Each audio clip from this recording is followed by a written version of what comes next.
This is episode 40 of Ethics and Culture Cast from the DeNicola Center for Ethics and Culture.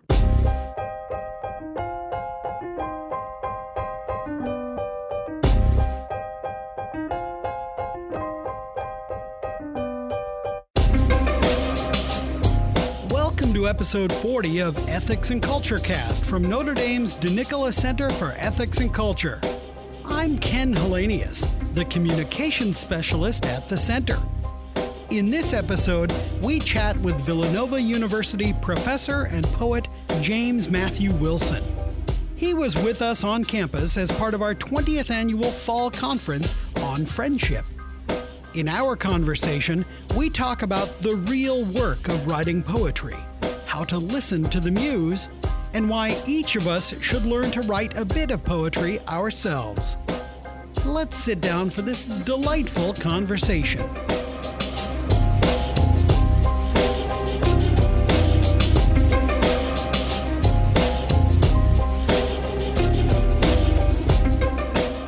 Well, James Matthew Wilson, thank you so much for being with us. Thanks for having me, Ken. And thanks for coming to the fall conference. You know, you're going to be in conversation with Whit Stillman. Yes.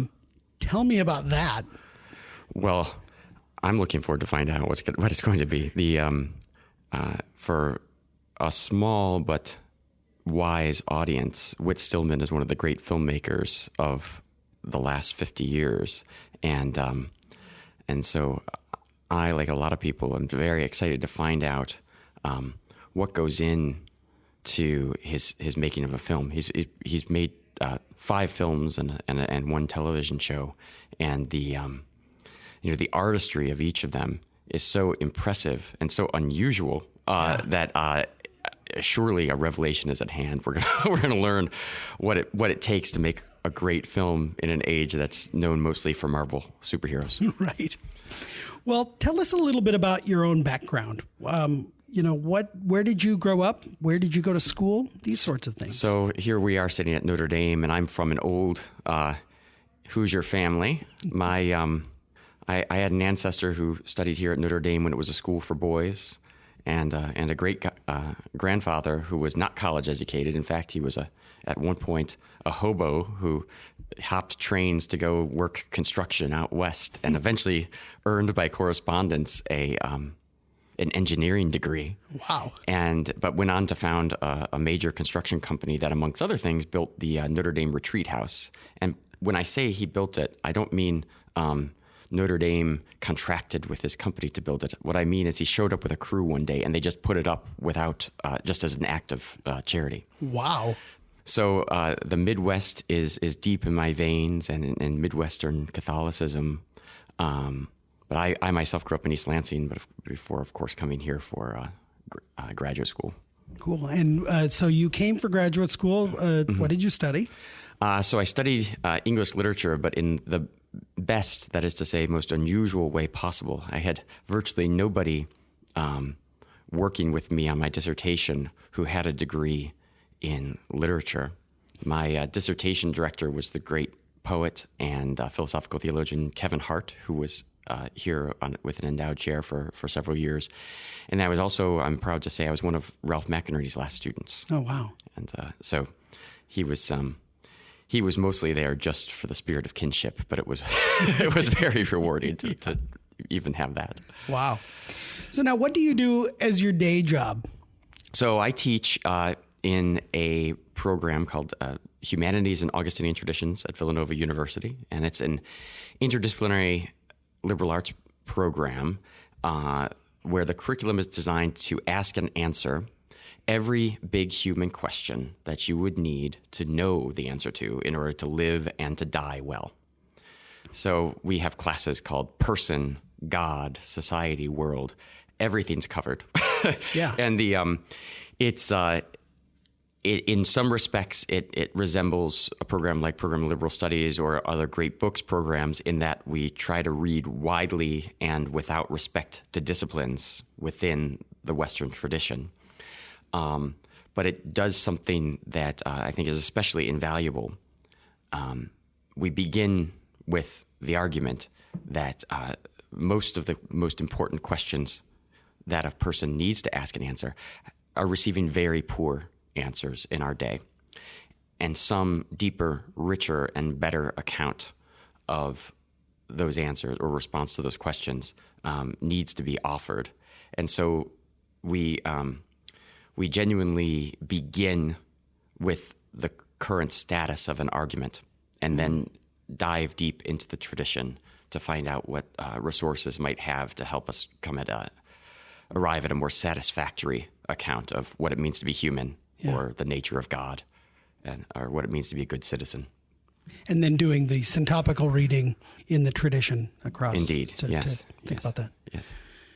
Now, you mentioned poetry, and you are well known, of course. You're a member of Catholic Twitter, which I think is where, one of the places where I encounter you quite regularly. And I know you as a poet. I know you as somebody who's releasing interesting Catholic poetry that is inspiring. How did you get into poetry at all? Well, from a very early age, I knew I wanted to be a writer. I was probably 15 years old, and I was writing an essay for an advanced English class just on Shakespeare's Taming of the Shrew. And the very experience of crafting sentences to make an argument felt really consummate. There was something perfect about this activity of just figuring out the way in which words have to stand in relationship to one another to make meaning. And so I decided while writing some no doubt dry and not very interesting academic essay that this is what I wanted to do, but I wasn't quite sure. I knew I wanted to write, but I wasn't sure what kind of writing I wanted to do. So perhaps inevitably I assumed, well, I'm going to be a novelist. So I began writing short stories as a teenager and went to the University of Michigan for my undergraduate degree purely because they had a place called the Hopwood Room, which was just a room on campus that administered a series of creative writing awards, and it was a place where faculty and other writers would just gather and talk about literature. So during those years, I continued to write fiction and stories, and then for novels. I wrote 4 novels, I should say, before one day I realized that I had just totally lost all desire to write fiction. And the reason was that I had fallen in love with this crafting of sentences, but writing prose fiction was beginning to feel like a real professional gesture to me. So this was probably when I was 23, 24. And when that thought occurred to me, I remembered an experience I'd had some years earlier sitting in a poetry class at the University of Michigan, where the professor was trying his best to explain to us what iambic pentameter meant. Everybody will say, yes, Shakespeare wrote an iambic pentameter, but they have no idea what that means. Right. So the professor was trying to break through our thick cranial ignorance just a bit. And I don't know how far he got in his explanation of iambic pentameter before I just stopped listening altogether because my head was bowed down trying to write a single line in pentameter. And it took me the whole rest of the class to do it. A sonnet every day for 5 long years. Not a very good line of pentameter, but a line of pentameter. And a truth. And a truth. And I thought, this is what I want to do with my life. And so I went home that night, and after dinner, sat down with that one line and wrote 13 more, and I had a sonnet. And then I didn't write a sonnet every day for 5 long years, but I did write a sonnet every day for a week. And each one took me about 5 hours to write. And it was the hardest, most grueling, but most exhilarating thing I had done. So some years later, when I realized I had lost the love for the kind of writing I was doing, I remembered the kind of ecstasy of that writing. And then I looked around me and I realized that when I was reading for pleasure, I was only reading poems. It had been a long time since I'd picked up a novel just for the joy of it. Mm. And so I thought, this is what I'm going to do. And I had an added bonus to it. If you're a fiction writer, if you publish novels, you actually stand a scintilla of a chance of making a living at it. That doesn't happen for poets. And so I thought, I will always do this for the love of it because there's no other reward. And so that's been kind of true.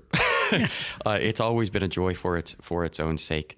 I'll add one more sort of postscript to this, which was it took me 5 hours to write each of those sonnets. But for those of you listening for whom that sounds like an occasion of despair, don't despair. It gets easier. It's kind of like riding a bicycle. And and in fact, when I was engaged to be married, I had promised my wife that I would compose a poem to be included with the little gifts we had for guests at our wedding reception.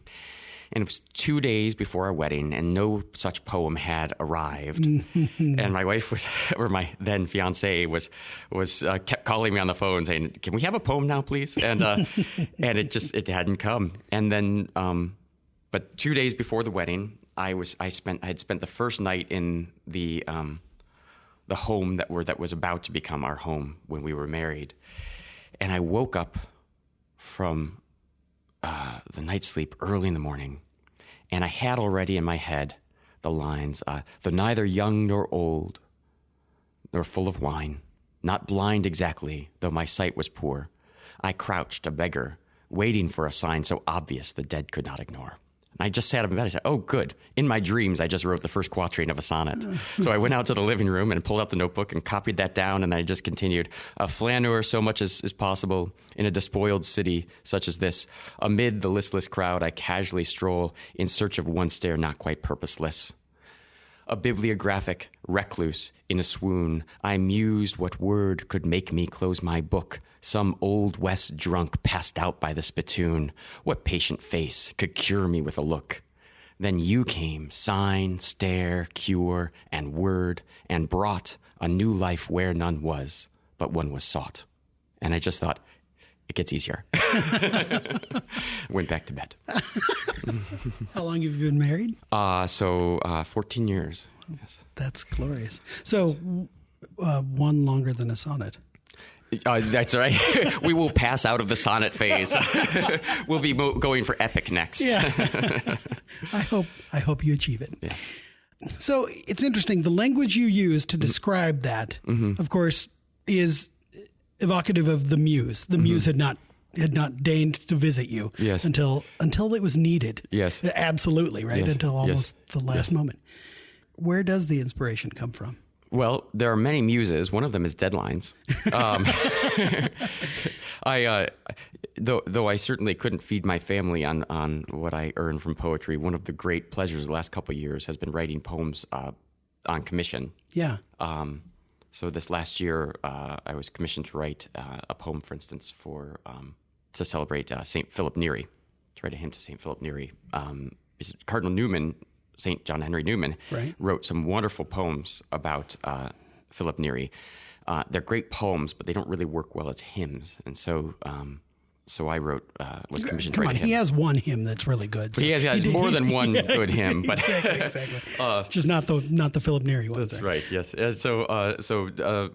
And then I wrote two poems for the first issue of Bishop Robert Barron's new magazine, Evangelization and Culture. Yeah. And I was asked months in advance to write just one poem.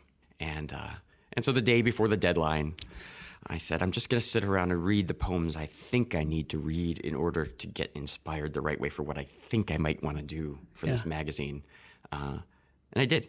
And the poems came out, and I made the deadline with hours to spare, no less. Well, so that's a big muse. The best account of what inventive writing looks like, I do believe, is T.S. Eliot's very pretentious early essay, Tradition and Individual Talent. You know, Eliot was always kind of embarrassed about the sort of impertinent tone of that essay in his older years, anyhow. And it's an essay that makes a lot of assertions and no supporting argument, but I think it's absolutely right in its account of how the creative process really works. And the way in which he describes it is that the mind simply acquires a series of unrelated fragments, and they just keep accumulating from elsewhere until they reach such a pitch or depth that they begin to catalyze with one another and to form a unity, and then it's time to start writing a poem. So sort of like being writing poetry is a little bit like being a junk collector. And then you accumulate things until it's time to make something new out of all the junk. Yeah. And you've sat with it, and it's been percolating and fermenting. Exactly, yeah. And there's very little, as Eliot puts it, there's very little of the poet in it. The poet's a little bit of affiliated platinum that just causes the catalyst to begin. He doesn't actually add much himself. Wow. Which is, of course, even the phraseology is itself poetry. Yes. Unfair.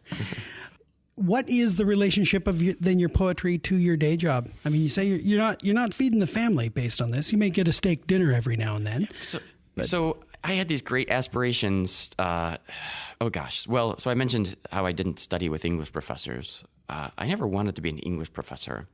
My interest in literature came from its capacity to be a good in itself that could also change your life.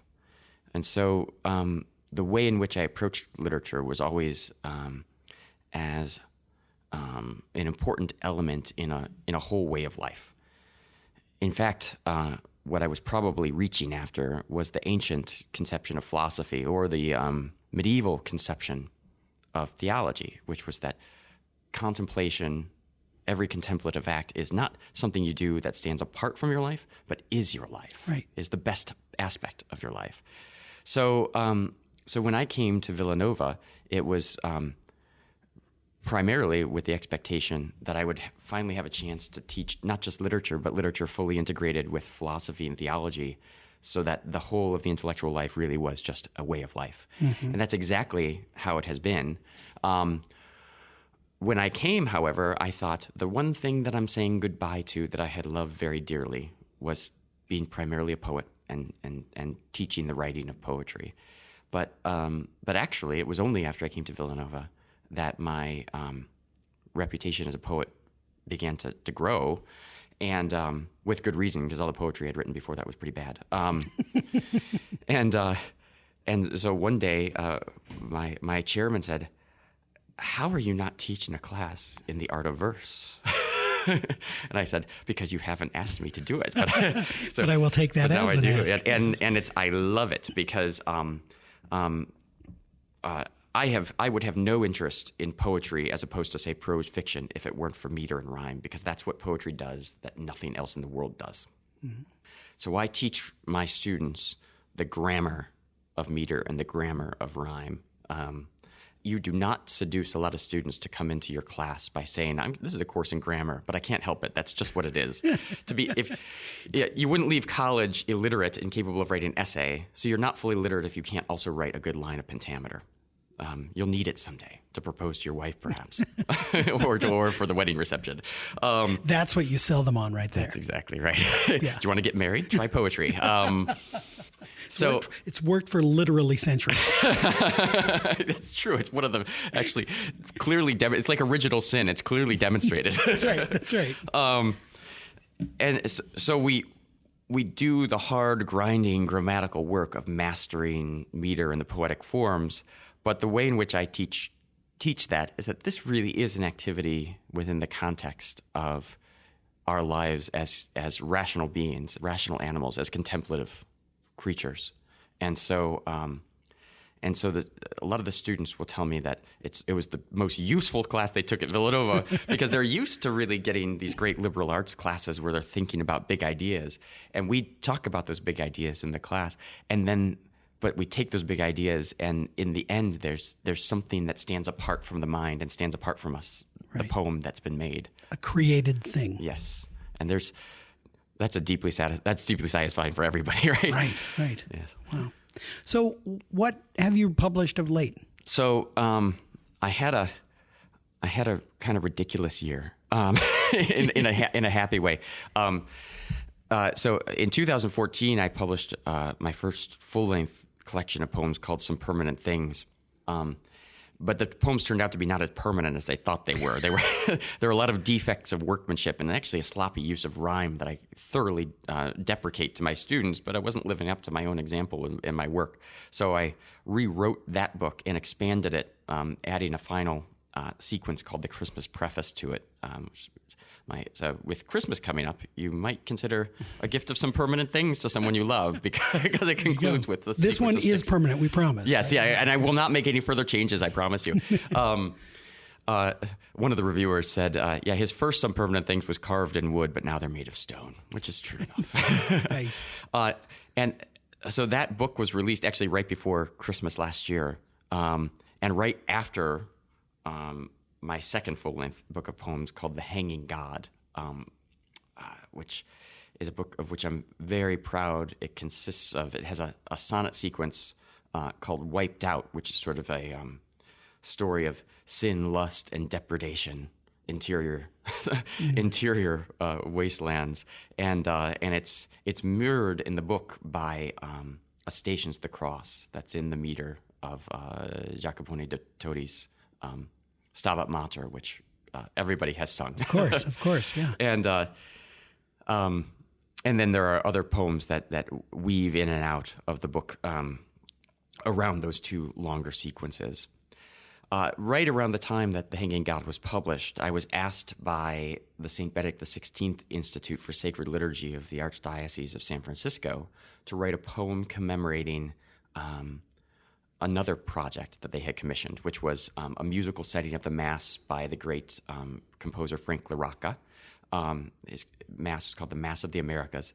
So I flew out to San Francisco and prayed the Mass on the Feast of the Immaculate Conception, our national feast. Yes, and then returned home, and I had told them that I wasn't just going to write a poem, that I knew something was coming. And in fact, I already knew the title of the poem. It was going to be The River of the Immaculate Conception. And I mentioned earlier the fermentation, the slow distillation of a poem. With this commission, there were stray thoughts that had been in my mind for 10 or more years that finally I knew it was time for them to come out in a poem. And so I wrote a long 7-part poem that consists of 2 poems on the nature of the liturgy, 2 poems meditating on what it means to live in a place, and then 3 narrative poems that tell the lives of saints. Saint Juan Diego and the Revelation of Our Lady of Guadalupe, which is told in a simple ballad that mirrors the beautiful simplicity of the Aztec language text on which I drew. A long narrative poem at the heart of the poem that's about the Mississippi River, which is at the heart of our country. So a long narrative poem on Father Marquette and his journey down the Mississippi. And then and then the third saint's life is of Saint Elizabeth Seton, which in one respect is the one I'm most proud of, because it's the story of Elizabeth Seton in her young years as a distinguished lady in New York society, and then her conversion, and it's told in a variant ballad form that comes out of the 19th century, so it's very Victorian, and the style, the voice of the poem, as it were, is told like a Jane Austen novel. Oh wow! How Whit Stillman-esque, in a way. It's exactly right. Well, would you favor us with a reading? Sure. So, as I said, the poem, The River of the Immaculate Conception, has 7 parts. And though the poem as a whole traces the whole history of Catholicism in North America, and in fact, it's dedicated to the memory of the great historian Kevin Starr, who is in the midst of writing a multi-volume history of Catholicism in North America when he died, unexpectedly. Of course, who expects to die? Right? Not right. I tried to do justice to his really global vision of what it means for America to, in a very profound way, to be a Catholic country. But the poem also follows Frank LaRocca's Mass and alludes to it at various points. And so the final part, which is a meditation on what it means to speak of poetry, to speak of music, to speak about the Mass, it takes its title from one of the hymns in LaRocca's Mass. So it's part 7. It's called Hasten to Aid Thy Fallen People, appropriate for Our Lady of Guadalupe. How does one make a song of holiness, or speak of music without spoiling it? They both seem more than our tongues can confess, and born above in our world do not fit. What's more, those who ascend with them are closed in on themselves, struck dumb, and all in ecstasy that they have heard seems flailing, foolish in a fallen word. But every rising strain must rise indeed, to lend a form to what in truth is light, and manifest peace as if it's a deed, and give transcendence some arc of a flight. The purity of every saint will be daubed on with sloppy paint, and what no thought may comprehend or say must be taught in the staging of a play. The gift of form, because so fascinating, as we bend down to work with knife or ruler, reminds us that beyond it's always waiting some piercing light. Consider how the jeweler makes every cut upon a stone, for its sake, but not that alone, his patient labor wasted if a line does not refract and multiply and shine. And any humble implement may serve to figure forth and yet conceal that light, so that high thought is felt upon each nerve, and mystery is given to our sight. Just this way things are lifted up, a chalice wrought from wooden cup, a little dust and water mixed to clay are molded into birds that fly away. The Mass is first his earthen sacrifice, but also taste of peace and heaven's throne, the gift that leaves behind all thought of price, yet where no less we raise a plangent groan, for at its finish we are sent into the world both dark and bent, that bearing out the Virgin's hastening aid, from ruined choirs some good may be remade. Amen. Wow. I just rendered Ken Helena speechless, and that's a first. It's beautiful. Wow. When is this volume available? So a week from today, I will be in Washington, D.C., where Archbishop Cordileone of San Francisco will say in the extraordinary form the Mass of the Americas at the National Basilica of the Immaculate Conception. Wow. So I'm going to hear this Mass and pray it for the second time, which I cannot wait for. And in a certain way, even in a better way, it's going to be really quite marvelous. And then the day will be followed. The Benedict XVI Institute has arranged a day-long conference on Catholicism and the arts. And so Frank and I will be interviewed together at the Catholic University of America, and at the conclusion of the day's events. So 6:30 next Saturday, if you're not watching football, here's something you could do. The River of the Immaculate Conception will be officially launched. Wonderful. Well, James Matthew Wilson, welcome back to Notre Dame. Thank you. And thank you so much for being with us. Thank you for sharing your poetry. Thank you for listening to the Muse. Thanks, Ken.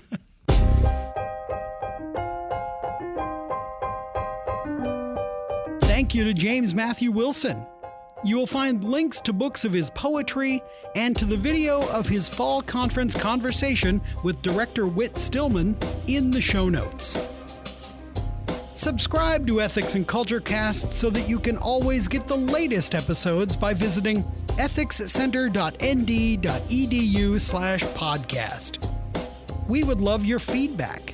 Please review the show on iTunes, Google Play, or wherever you get your podcasts, and email your suggestions to cecpodcast@nd.edu. Our theme music is I Don't Know by Grapes, licensed under the Creative Commons Attribution License. We'll see you next time on Ethics and Culture Cast. Until then, make good decisions.